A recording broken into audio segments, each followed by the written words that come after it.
We're taking your brother instead. He deserves this more than you." The words, delivered by my own father in a tone as casual as if he were discussing the weather, sliced through the phone line and lodged themselves deep in my chest. For a moment, the world went silent. The gentle hum of the refrigerator in my meticulously organized Charlotte apartment, the distant sound of city traffic, everything faded into a dull, roaring vacuum. I felt my stomach plummet, a sickening lurch that threatened to bring up the coffee I'd been sipping. My hand, clutching my iPhone, tightened until my knuckles were white. I stared blankly at the wall of my home office, at the sprawling, color-coded corkboard where I'd pinned the masterpiece of my planning. A 3-week, all expenses paid, luxury European vacation. Not just any vacation, but the vacation. The one I had spent months, no, years dreaming of giving my parents. "You're always flying around for work anyway," my dad's voice continued, oblivious to the chasm he had just opened in my world. "Noah needs this break." I forced my voice to remain steady, a skill I had perfected in boardrooms and client meetings. "I see," I managed, the 2 words feeling like shards of glass in my throat. I gripped the phone tighter, my gaze tracing the intricate web of my creation on the wall. First-class flights to London. 5-star hotels in Paris. Private, guided tours through the ancient streets of Rome. Every single detail, from the Michelin-starred restaurant reservations that took 6 months to secure, to the private car service I had arranged for seamless ground transportation, was there. All of it paid for with my own money, earned through 8 years of relentless hard work, long nights, and sacrificed weekends. This trip was meant to be my magnum opus of gratitude. A tangible thank you to the 2 people, Harold and Patricia Cortez, who had supported my career as a graphic designer, who had worked double shifts at the textile factory for 20 years to put me through design school. They had believed in my dreams, or so I had thought. My name is Vanessa Cortez, and I'm 33 years old. For the past 8 years, I'd built a successful, demanding career at Embergate Travel, one of the premier luxury travel agencies in the Southeast. My work designing their marketing materials, glossy brochures that sold dreams of far-flung paradises and exclusive experiences, often took me around the country for client meetings and industry conferences.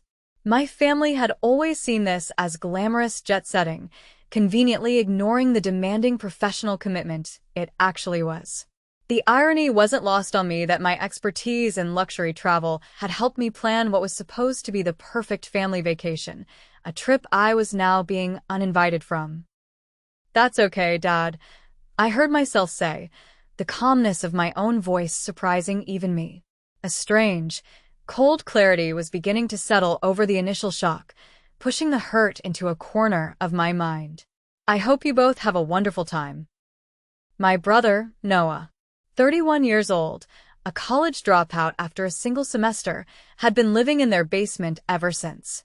He drifted from one gig to another, never holding a steady job for more than a few months, constantly borrowing money he never paid back. He'd always mocked my career choice, calling it making pretty pictures for rich people. And now, my parents wanted to take him on the trip I had meticulously planned and paid for. The same Noah who hadn't held a steady job in 5 years. The same Noah who had mocked my dreams. They wanted to take their precious son on the trip I'd planned and paid for. Fine. They could take their precious son.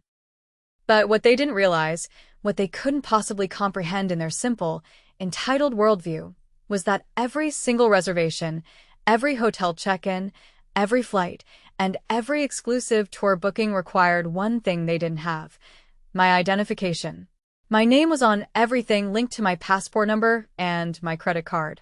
And in the world of high-end luxury travel, that name meant everything. As I hung up the phone, I didn't feel anger, not exactly. I felt something cold and hard settle in my chest, a strange and powerful clarity. I walked to my laptop and opened my travel planning folder. A small, cruel smile played at my lips for the first time in days. Growing up, the favoritism in our family wasn't subtle. It was a constant, oppressive presence. While I spent my teenage years working part-time jobs at the local diner and the mall to save for art supplies and college applications, Noah was given a brand new car for his 16th birthday, a car he promptly crashed within 3 months. When I graduated as valedictorian and received a partial scholarship to a prestigious design school, the family celebration lasted one evening. When Noah announced he was taking a gap year that turned into 5, my parents called it finding himself and funded his aimless journey. I had learned early that proving my worth meant working twice as hard for half the recognition. After college, I started at Embergate Travel as a junior designer. I stayed late every night to perfect my layouts, I networked, I built client relationships, and I clawed my way up. Within 3 years, I'd been promoted to senior designer, and by year 5, I was leading the creative department for our luxury travel division. My success had always been met with a bizarre mixture of pride and resentment from my family. My mother, Patricia, would brag to her friends about my accomplishments, but always with a disclaimer. Of course, she's so busy with work, we hardly see her anymore. My father, Harold, was more direct in his disapproval. All that education, and for what? You work all the time and don't have a husband or children. What's the point? But Noah? Noah was still their baby. Even at 31, his unemployment was the tough job market. His inability to maintain relationships was because he was too sensitive for this world. His constant need for financial support was just temporary, always temporary. I had planned this European vacation specifically to show them how much their support had meant to me, despite everything. I wanted to give them experiences they'd never dreamed of having. The presidential suite at the Langham in London, a private Seine River cruise in Paris, VIP access to the Vatican in Rome. Each detail had been carefully chosen to create memories that would last a lifetime. The planning had taken 6 months. I'd used my industry connections to secure reservations that money alone couldn't buy. My contact at the Langham had pulled strings to get us the same suite where British royalty stayed. The restaurant in Paris that I'd booked for our last night had a 2-year waiting list, but the chef remembered me from a travel industry event and made an exception. Every confirmation email, every reservation number, every special request was filed under my name and linked to my passport information. In the luxury hospitality world, this wasn't just a formality, it was essential security protocol. These establishments catered to high-profile clients who valued privacy and exclusivity above all else. As I scrolled through my meticulously organized files, I realized that my parents' last-minute substitution wasn't just hurtful, it was logistically impossible. They would arrive in London expecting to check into hotels where the staff would have no record of Harold, Patricia, or Noah Cortez. They would show up for private tours that were booked exclusively for Vanessa Cortez and confirmed guests. The trip they thought they were taking existed only in their imagination. The real trip belonged to me and me alone. The morning after my father's phone call, I sat in my office at Embergate Travel, staring at my computer screen with a cup of coffee growing cold in my hands. My colleague and closest friend, Brooke Mitchell, knocked on my office door frame. "You look like someone stole your favorite design software," she said, settling into the chair across from my desk. "What's going on?" I explained the situation, watching Brooke's expression shift from confusion to outrage. She'd met my family at office holiday parties over the years and had witnessed firsthand how they treated me compared to Noah. "Wait, let me get this straight," Brooke said, leaning forward. "You planned and paid for an entire luxury European vacation for your parents, and they decided to take your deadbeat brother instead?" "That about sums it up," I replied, surprised by how detached I felt from the words. "And everything is booked under your name?" she pressed. "Everything? Hotels, tours, restaurant reservations, even the private driver service I helped you arrange for ground transportation." "Everything." Brooke was quiet for a moment, then a slow, wicked grin spread across her face. "You know what this means, right? That my family will have a very disappointing vacation? Vanessa, this is perfect. You have complete control over this situation." She pulled out her phone and started typing. "You know what you should do? Take that trip yourself. You've earned it more than anyone." The idea hadn't occurred to me, but as soon as she said it, I felt a surge of excitement. Why shouldn't I enjoy the vacation I'd planned and paid for? I'd been working nonstop for months, and I had the time off already approved. I can't just abandon them in Europe, I said, though even as I spoke, I knew I was trying to convince myself more than her. They abandoned you first, Brooke pointed out. They made their choice. Now you get to make yours. That afternoon, I made a series of phone calls. First, I contacted each hotel to confirm that my identification would be required for check-in, explaining that there had been some confusion about the guest list. The concierge at the Langham was particularly helpful, noting in their system that only I was authorized to make changes to the reservation. Next, I called the tour companies to reconfirm that their private guides would only recognize me as the client contact. The Vatican tour coordinator was especially strict about this, explaining that their exclusive access required background checks that were tied to specific passport numbers. Finally, I booked myself a flight to Iceland, a destination I'd always wanted to visit, but never had time for. I found a gorgeous suite at a boutique hotel in Reykjavik with views of the Northern Lights. It would be my own private celebration, far from the drama my family was about to encounter. As I finalized my Iceland reservations, I felt something I hadn't experienced in years, complete peace with my decisions. For once, I was putting myself first, and it felt absolutely liberating. 3 days later, my parents and Noah departed for London on the first-class flights I'd booked. I watched their social media posts from my apartment, seeing my mother's excited selfies at the airport and my father's proud photos of Noah in his first-class seat, the seat that should have been mine. Living our best life, my mother had captioned a photo of the three of them in the airport lounge. So grateful for this amazing opportunity. No mention of who had made that opportunity possible, of course. I was scheduled to fly to Iceland the next morning, giving me a full day to make some final adjustments to their European adventure. I spent the morning calling each establishment on their itinerary. Not to cancel, that would be too obvious, but to clarify their very strict identification policies. Just to confirm, I said to the manager at Le Bristol in Paris, if someone shows up claiming to be checking in for the Cortez reservation but doesn't have matching identification, you won't be able to accommodate them, correct? Absolutely not, Miss Cortez, he replied crisply. Given the level of security we maintain for our VIP guests, we cannot make any exceptions. Only the person whose name and passport match our reservation will be granted access. I made similar calls to the hotel in Rome, the private tour companies, and even the Michelin-starred restaurants. Each conversation confirmed what I already knew. My family was about to discover that luxury travel operates on a completely different level than their usual vacation planning. By evening, I felt a strange mix of anticipation and melancholy.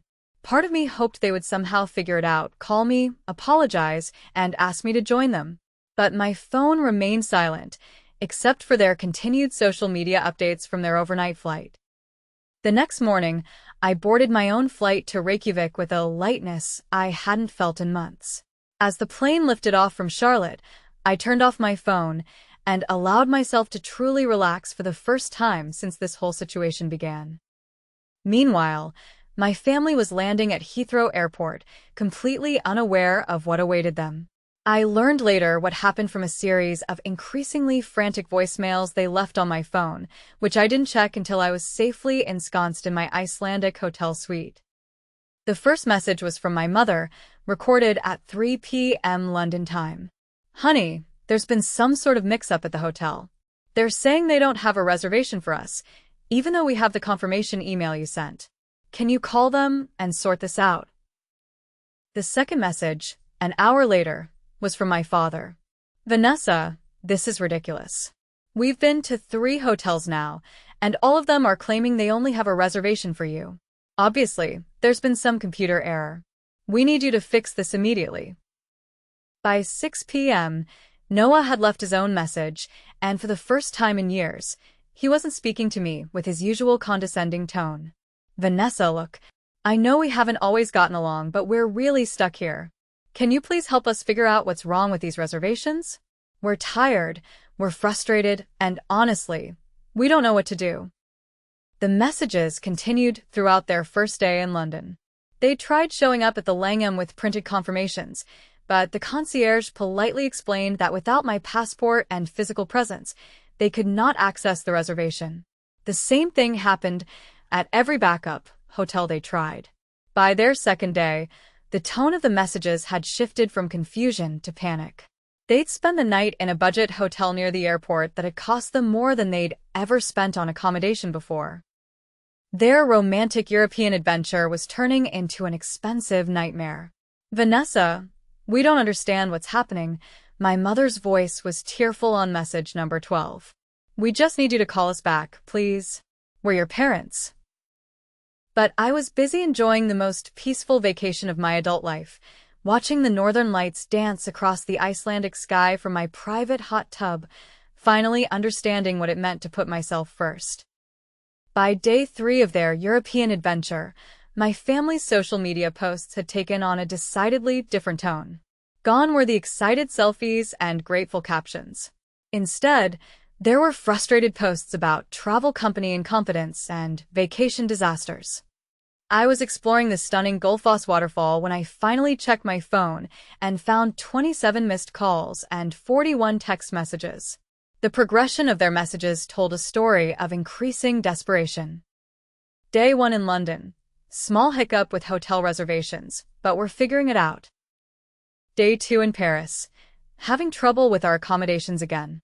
Seems like there's some issue with the booking system. Day 3, also in Paris. This trip has been a complete disaster. Nothing is working the way it's supposed to. The most telling message came from Noah, sent at 2 a.m. Paris time. "Vanessa, I know you're mad at us, but this isn't fair. Mom and Dad spent their entire vacation fund on flights to get here, and now we're stuck staying in hostels because nothing else is available. Please, just tell us how to access the hotels you booked." Reading this, I actually laughed out loud, startling a group of Icelandic ponies grazing nearby. Noah, who had spent years mocking my work in the travel industry, had just learned firsthand how that industry actually operated.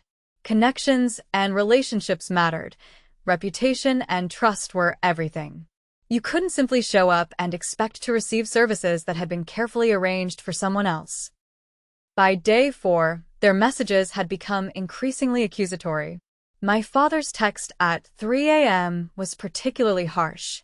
"This is childish, Vanessa. We raised you better than this. Your mother is crying because we can't even afford to change our flights home. We're stuck here for 6 more days with nowhere to stay and no money left." But that final message revealed something important. They still hadn't once acknowledged that they'd done anything wrong. They hadn't apologized for excluding me from the trip I'd planned and paid for. They were only sorry that their plan to take advantage of my generosity hadn't worked out the way they'd expected. On my 5th day in Iceland, I was soaking in the Blue Lagoon when I received a call from an international number I didn't recognize. Against my better judgment, I answered. "Miss Cortez? This is James Wellington from the concierge desk at the Langham, London. I hope I'm not disturbing you." Not at all, James. "How can I help you?" "Well, this is rather delicate, but we've had some individuals claiming to be your family members attempting to access your reservation for the past 4 days. They've become quite insistent and, frankly, rather aggressive with our staff." I felt my cheeks warm, and not just from the geothermal water. I'm so sorry about that. I should have contacted you directly to let you know I wouldn't be honoring that reservation.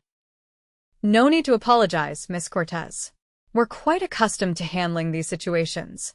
However, I wanted to ask if you'd like us to continue our current policy of not acknowledging any connection to your reservation when they return." The question hung in the air. James was essentially asking if I wanted to maintain my family's suffering or if I was ready to show mercy. For a moment, I considered telling him to help them, to transfer the reservation somehow.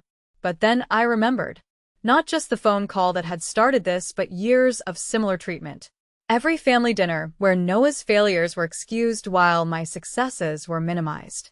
Every holiday where I was expected to be grateful for the bare minimum while Noah received praise for showing up at all. "I appreciate your discretion, James, I said finally. Please continue with your current approach. Very good, Miss Cortez. I hope you're enjoying your time in Iceland. After hanging up, I realized that someone at the Langham had clearly done their research to track me down in Iceland, probably noting my social media posts or using their industry connections. The fact that they'd reached out showed just how difficult my family had been for their staff.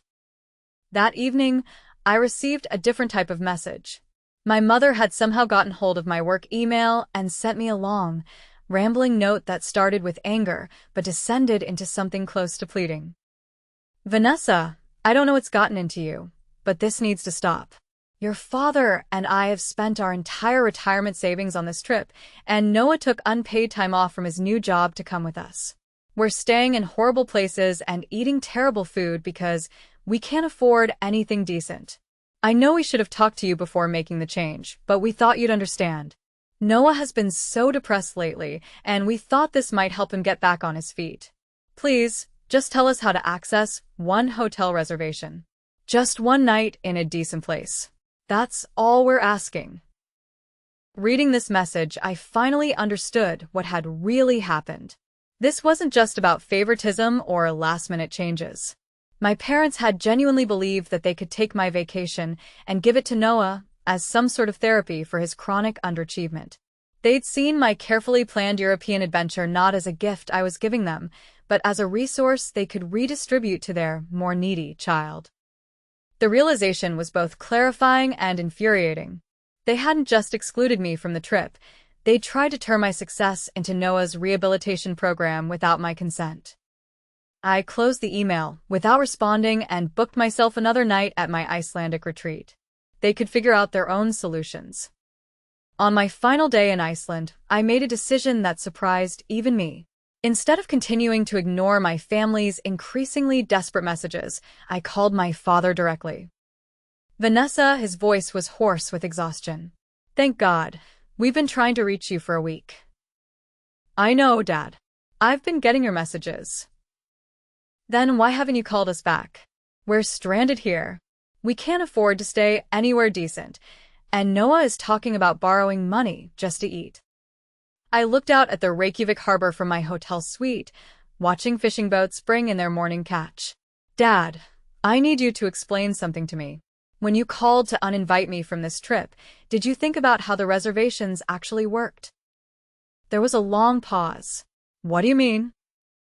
I mean, did you think about the fact that everything was booked under my name, with my credit card, requiring my identification to access?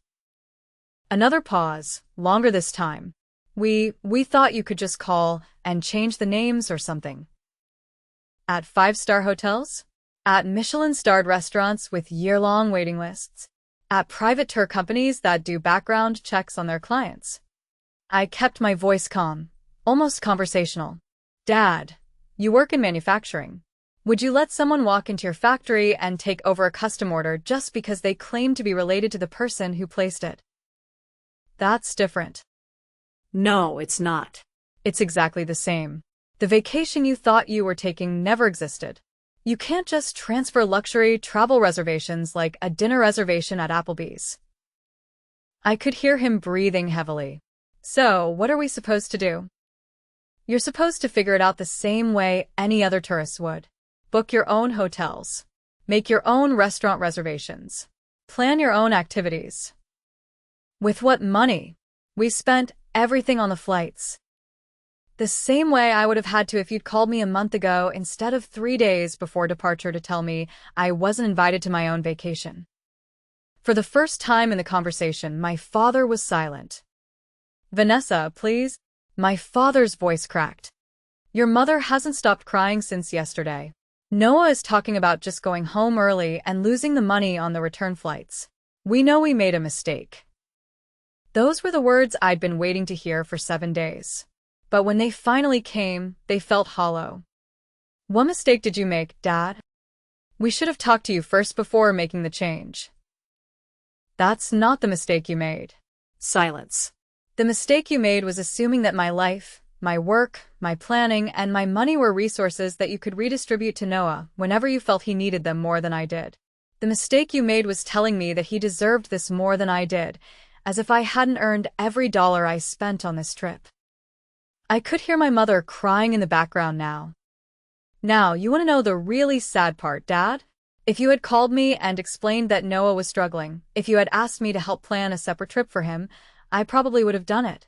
I love our family, even when you make it difficult. But instead, you try to take something that belonged to me and give it to him like I was just a bank account you could access whenever convenient. We didn't mean it that way. Yes, you did. You've always meant it that way. Every time Noah failed at something, and you made excuses for him while expecting me to just work harder and ask for less, you meant it exactly that way. I hung up the phone and blocked their numbers. I was done being their emergency fund and backup plan. I was done being the responsible one who fixed everyone else's mistakes while my own needs were dismissed. For the first time in my adult life, I belonged to myself. 6 months later, my parents and Noah returned to Charlotte, having spent the remainder of their European adventure in budget accommodations and eating at fast food restaurants. They'd managed to see some sights and take some photos, but their luxury vacation had become an expensive lesson in assumption and entitlement. My mother tried to reach out through relatives, sending messages about how much they missed me and wanted to repair our relationship. But every message focused on their desire for reconciliation rather than acknowledgement of what they'd done wrong. They wanted forgiveness without accountability, restoration without change. I, meanwhile, had used the peace and clarity of my Iceland retreat to make some major life decisions. I'd started freelancing on the side, building a client base of high-end travel companies who valued my expertise and industry connections. Within 4 months, I was earning more from freelance work than from my full-time job. When Embergate Travel offered me a promotion to creative director, I turned it down and submitted my resignation instead. My freelance business, Wanderlust Design Studios, was ready to launch with 3 major clients already signed. Brooke, who had become my business partner in the new venture, often asked if I regretted how things had played out with my family. The answer was always no. The Iceland trip had taught me something invaluable, that putting myself first wasn't selfish, it was necessary. I'd spent 33 years trying to earn love and respect from people who would never value me the way I deserved. Now, I was building a life surrounded by clients and colleagues who appreciated my skills, respected my boundaries, and understood that relationships should be built on mutual regard rather than one-sided sacrifice. Sometimes, you have to lose everything you thought you wanted to realize what you actually needed. As I reflected on my journey, from that painful phone call to building my own successful business, I understood that the best revenge hadn't been leaving them stranded in Europe. It had been learning to value myself enough to walk away from people who refused to see my worth.